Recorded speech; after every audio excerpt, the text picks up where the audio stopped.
एक बहुत ही भोला भाला सा आलसी लड़का था। वह कोई काम नहीं करना चाहता था, बस खाना खाता, घूमता और सोते रहता। एक दिन उसे किसी ने बताया कि एक आश्रम है जहाँ पर कुछ नहीं करना पड़ता है और हर दिन 2 समय का खाना और नाश्ता भी मिलता है।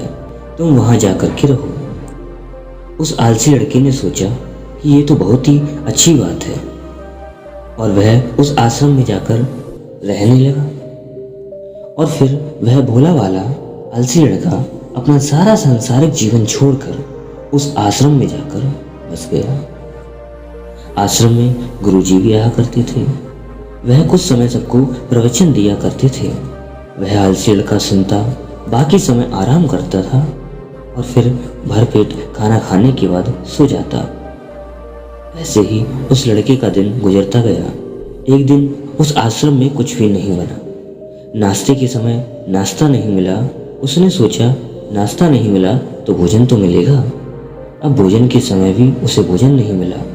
लड़का दौड़ करके गुरुजी के पास गया और उसने पूछा कि आज भोजन क्यों नहीं बना गुरुजी। गुरुजी ने कहा कि बेटा आज एकादशी है और जितने भी आश्रम के सदस्य हैं उनका उपवास है और तुम्हारा भी आज उपवास है। आज भोजन नहीं बनेगा। वह लड़का आलसी था और उसे भूख भी बहुत ज़्यादा लगती थी। उसने गुरुजी से बोला कि मैं उपवास नहीं रखूंगा गुरुजी, मुझे भूख लगी है, मैं खाना खाऊंगा।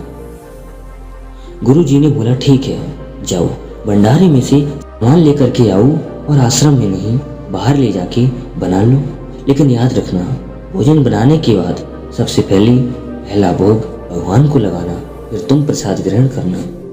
वह लड़का बोला ठीक है और फिर अनाज लेकर नदी की ओर पहुंचा। भोजन पकाने लगा। भोजन तैयार हुआ। उसके बाद कहने लगा कि भगवान श्री राम आइए, पधारिए, भोग लगाइए।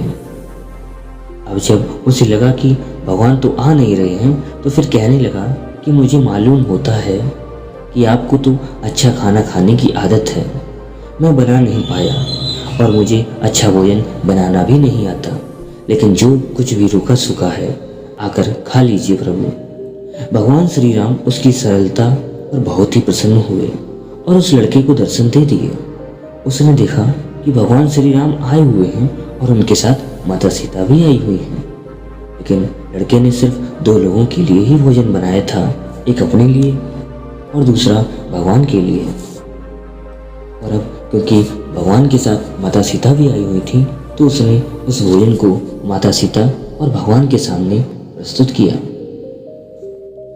भगवान श्री राम और माता सीता ने भोजन किया और उसके बाद जब वह जाने लगे तो वह भोला सा आलसी लड़का भगवान से बोला, प्रभु आप आए, दर्शन दिए, बहुत अच्छा लगा। मुझे खाने को कुछ नहीं मिला, लेकिन कोई बात नहीं, लेकिन आपसे एक विनती करनी है कि आप अगली बार जब आएंगे तो कितने लोग आएंगे ये बता दीजिए, ताकि मैं उतने लोगों के लिए भोजन बनाकर रखूं।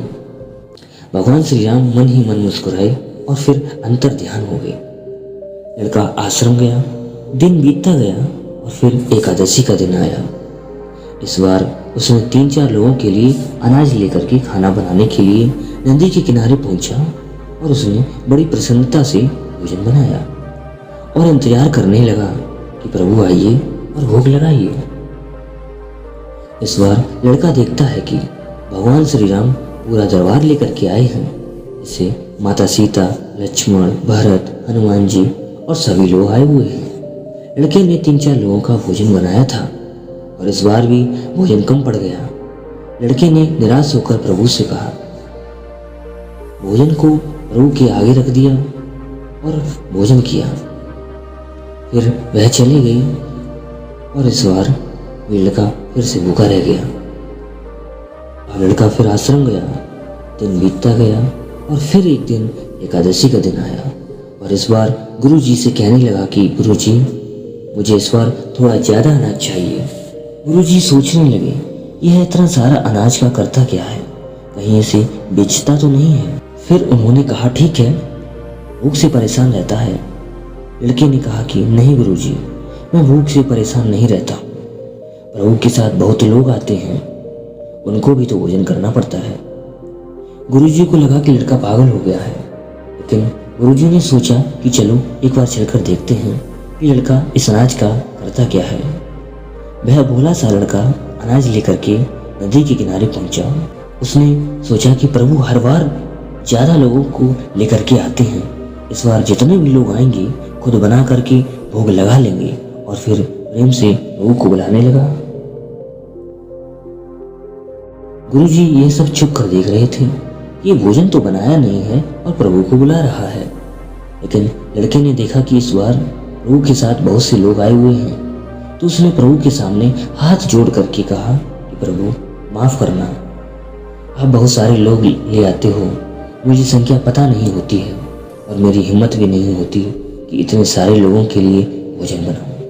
आप स्वयं आइए, बनाइए, खाइए और भोग लगाइए। प्रभु मुस्कुराते हैं और अपने साथ आए सभी लोगों के साथ मिल करके भोजन बनाते हैं। गुरुजी ये सब चुप करके देखते हैं और फिर लड़के के पास आकर के कहते हैं कि तुम ये सब क्या कर रहे हो। लड़का कहता है गुरुजी, आपको दिख नहीं रहा है कि भगवान श्री राम पधार चुके हैं, माता सीता भी आई हुई हैं, हनुमान जी आए हैं और सभी लोग आए हुए हैं, भोजन बन रहा है। गुरुजी ने बोला, पागल हो गया है क्या, मुझे तो दिख नहीं रहा। लड़का गुस्सा हो गया और बोला, प्रभु आप ये क्या कर रहे हो, एक तो मुझे भूखा रखा है और गुरुजी को दर्शन भी नहीं दे रहे हो, मुझे पागल समझ रहे हैं, गुरुजी को दिखाई क्यों नहीं दे रहे हो भगवान।